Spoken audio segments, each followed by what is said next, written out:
Zambe apambola balani na biso ya émission Le Cri de Minuit oyo tozali kolanda tango nyonso na chaîne na biso préférée oyo tobengi likambo ekobima na mboka oyo TV.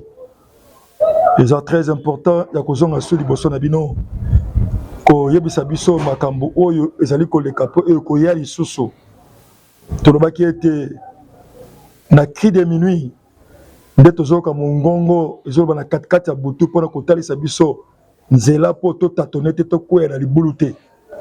C'est très important na sengi na yo ozolanda biso oyeba ko partager émission oyo oyeba ko liker ko partager et que c'est très important ya ko aimer pour ete yango eza ko ya ko éclairer makanisi na biso bande ko nangai eza tango to komi tango ya réveil patriotique.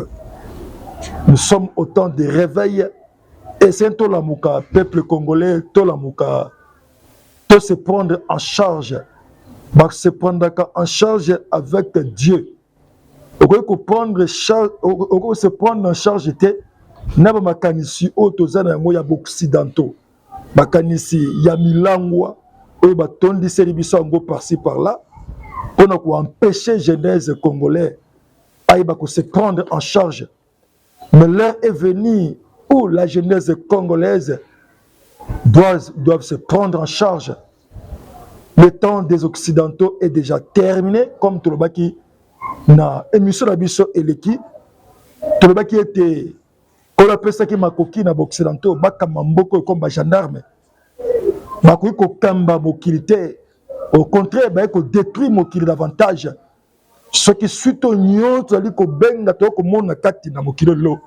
Ils allaient suite diviser pour régner. Or Dieu n'est pas là pour diviser et régner, non. Dieu est là pour unir. Ya solo bande ko na biso. Na lingi tozana bo moko tozonga na makanisi. Poete batata na biso bakoko na biso balekaki tel ke kimbangu. Tanga zali koloba kintuadi. Kintuadi la kisi bo moko boyokani. C'est très important. Likamboyo moto moko te na mabele na se ya mabele akoki kolongola pensée prophétique ya notre père de l'indépendance Kimbangu olobaki Kintwadi. C'est très important ma sœur, mon frère. Tolingi kotalisa te na zoni na ancienne alliance. Israël asalaki 400 ans na Égypte. Mais nanzela na mosakoli Mose na Aaron nde babimaki na Israël na Égypte. C'est très important. Mose azali koloba ete na mapapu ya mbongo nde Israël babimaki na Égypte. C'est très important. Mais tout le monde était yambo babima, il fallait un sacrifice et salama oyo ya mwana mpate oyo semba zo makila batela balento. Pour être ange de la mort abeta bandako da bangote. Alors dit, lorsque je verrai le sang, je passerai par-dessus.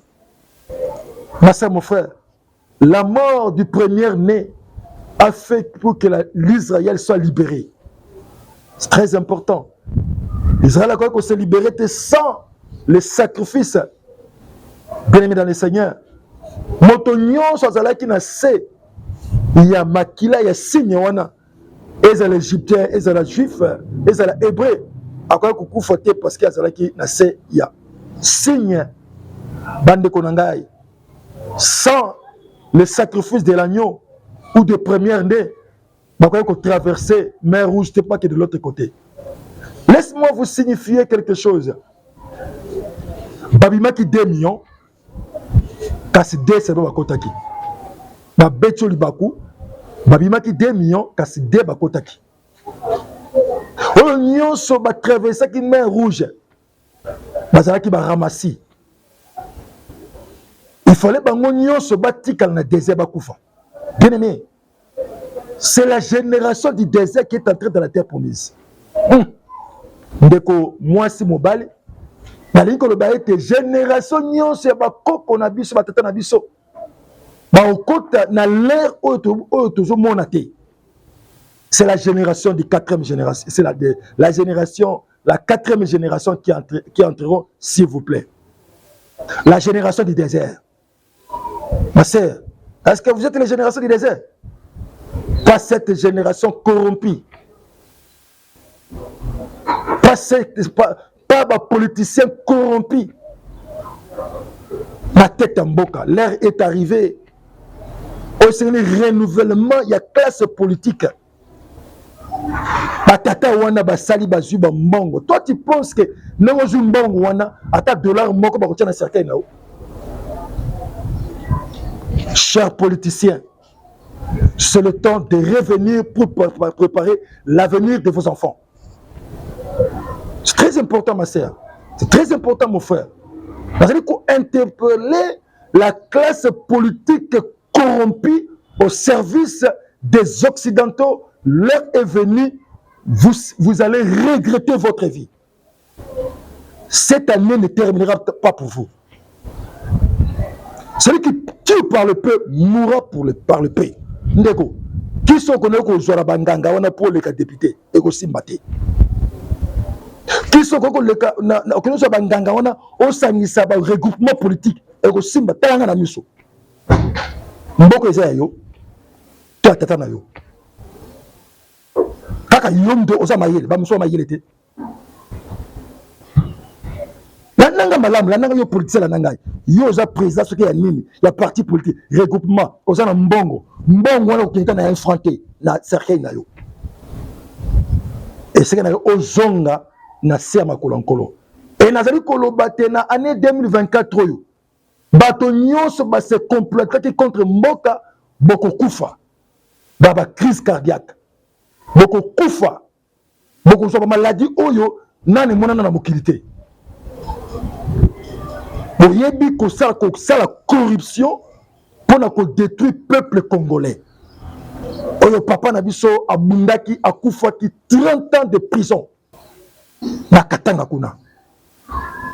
Bango moni bino bandeko na biso ya Katanga moni loko wana. Faut senga pardon. Moloko botiaki kimbangu kuna la Katanga kuna. Bozonga bandeko na biso. Mboka oyo eza ba Katangete, mboka eza biso nyonso tu.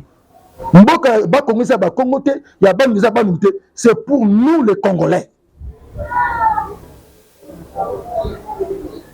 Tribalisme totika. Tozonga na pensée ya papa na biso kimbangu, oya le black biso. Oya pesa ki ligne de conduite.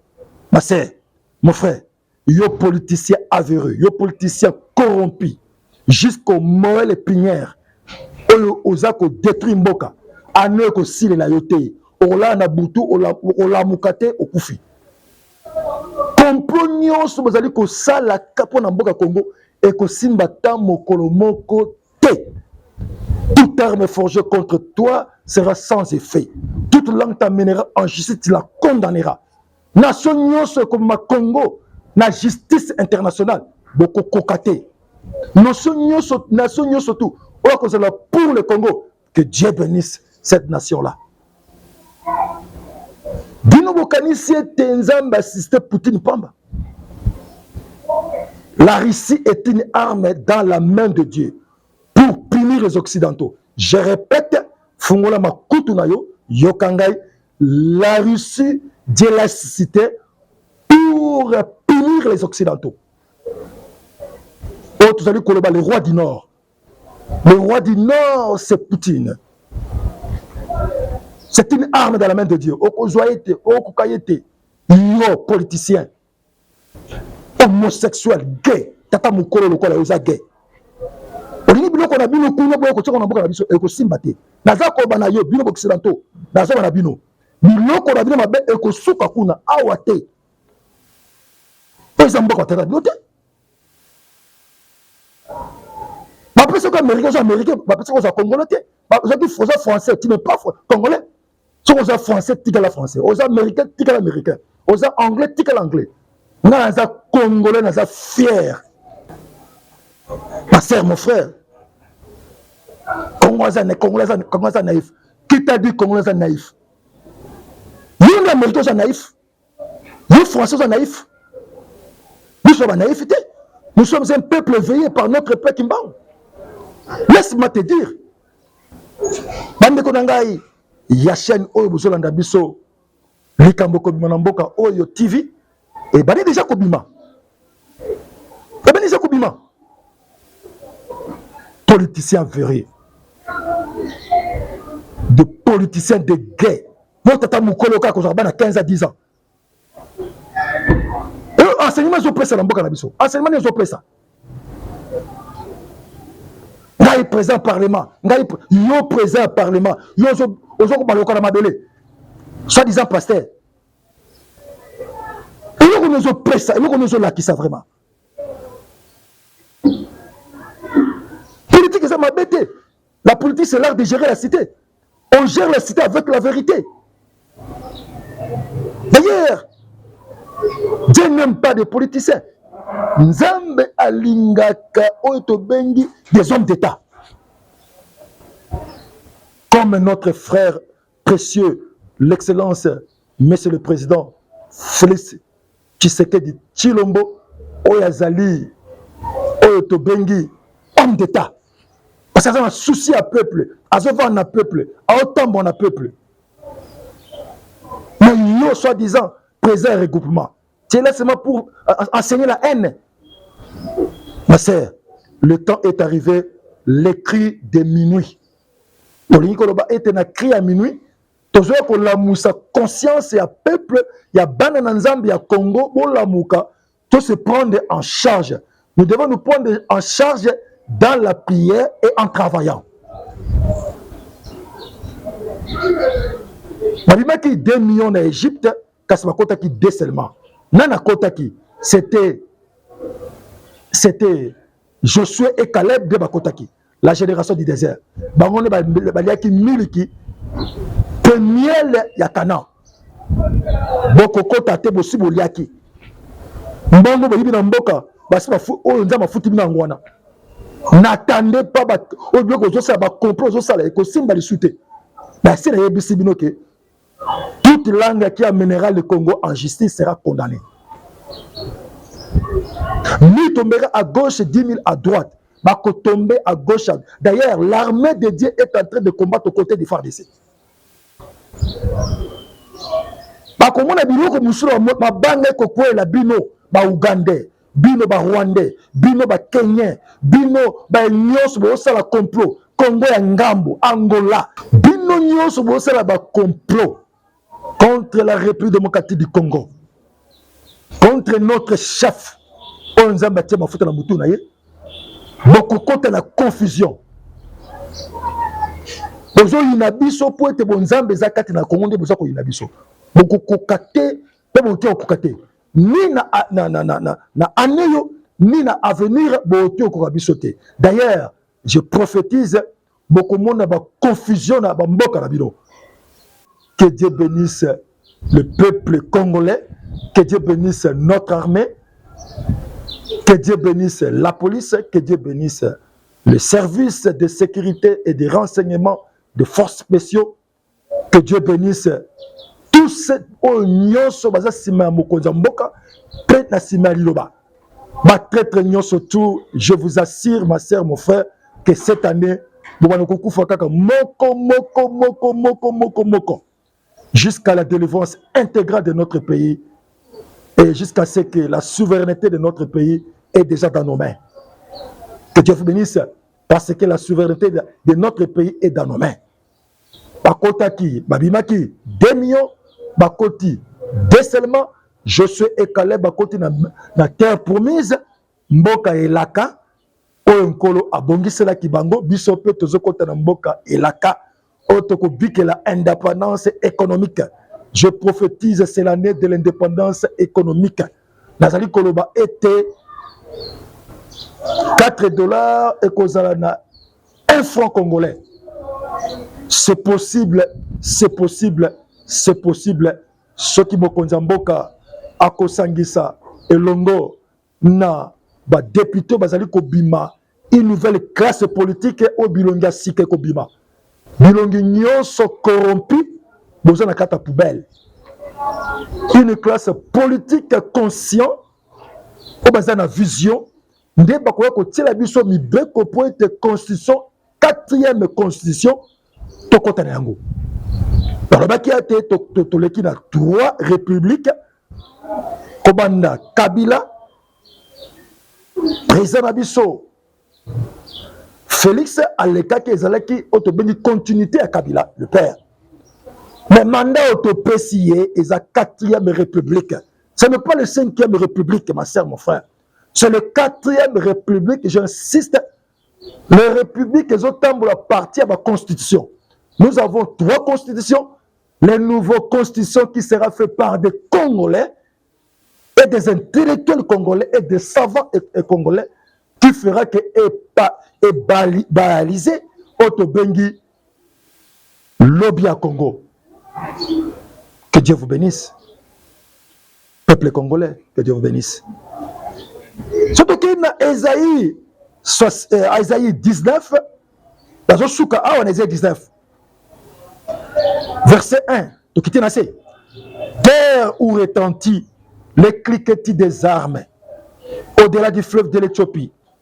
Toi qui envoies sur mer des messagers dans les navires, des jonques voquant à la surface des eaux. Allez, messagers rapides, vers les nations fortes et vigoureuses. Depuis qu'il existe, nation puissante et qui écrase tout et dont le pays est coupé par des fleuves. Vous tous habitants du monde, habitants de la terre, voyez la bannière qui se dresse sur les montagnes. Écoutez la trompette qui sonne. Car ainsi m'a parlé l'Éternel. Je regarde dans la tranquillité de ma demeure, par la chaleur brillante de la lumière et par la vapeur de la rosée, au temps de la chaude moisson. Voilà nalingi un peu kosukisa par awa mboka oyo manduki ebezobeta matango nyonso, mboka oyo ekabwani na bibali na ngambo ya ebale ya Ethiopie. Mboka wana eza nini? Mboka wana yango tobengi Congo prophétique, oyo ezali mboka oyo des cliquetis des armes oyo eza kobeta tango nyonso. Mboka nini na kati ya mabele oyo eza entrecoupé par des fleuves, si ce n'est le Congo. Donc complètement, je voulais dire ceci, que Esaïe a vu ce temps de la fin. À mon avis, mboka na biso Congo eza entrecoupé par des fleuves. Oyo mandoki eza kobeta peuple azali kozela des décennies.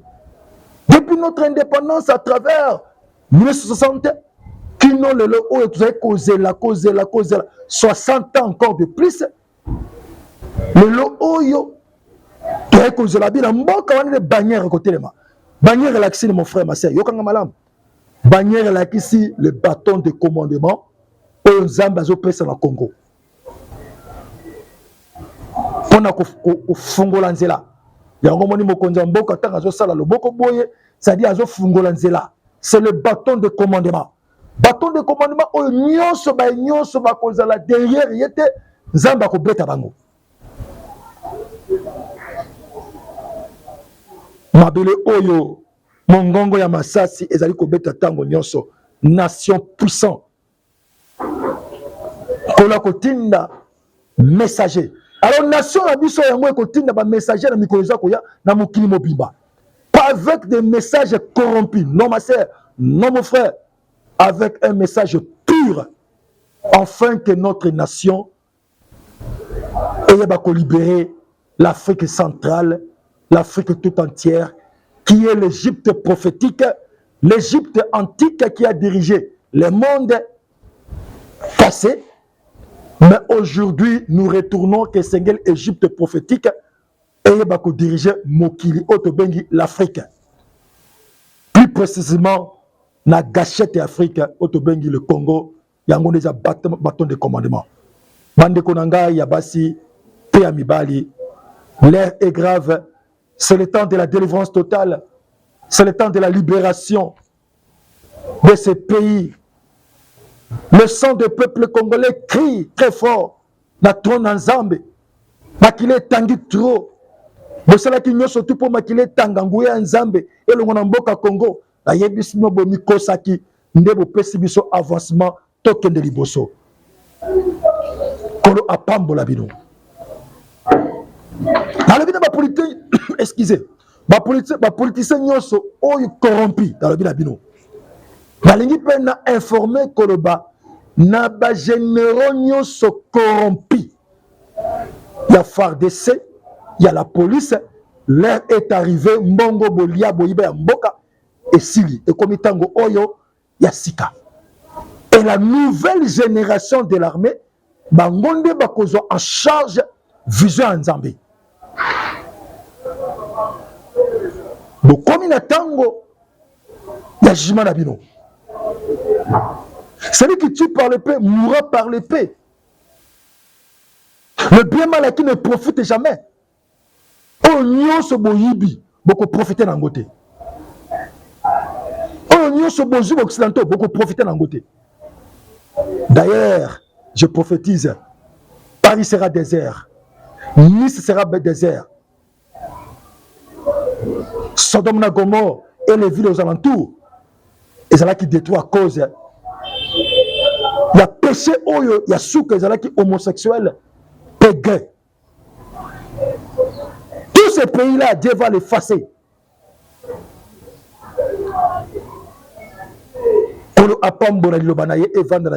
Peuple congolais, nous sommes dans le bon. L'heure est arrivée de retourner à l'ancien évangile. Que Dieu vous bénisse. Likez, partagez, suivez les messages, suivez votre chaîne Likamboko Manamboka Oyo TV à travers émission Le Cri de Minuit. Wapi Mosali Nabino, Mohombo Nabino, Mosakoli, Yo Oshua, Kazaba, Ndeye, Loa, numéro Nabiso Ezali Kolekana, Baye écran, Autolobie 085 22 96 268. Que le Dieu du Congo vous bénisse. Nzambe Yabakoko Nabiso apambola bino.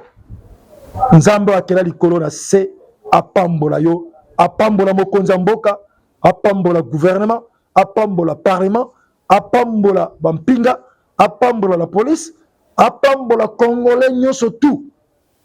Nzambe apambola bino. Nzambe apambola bino.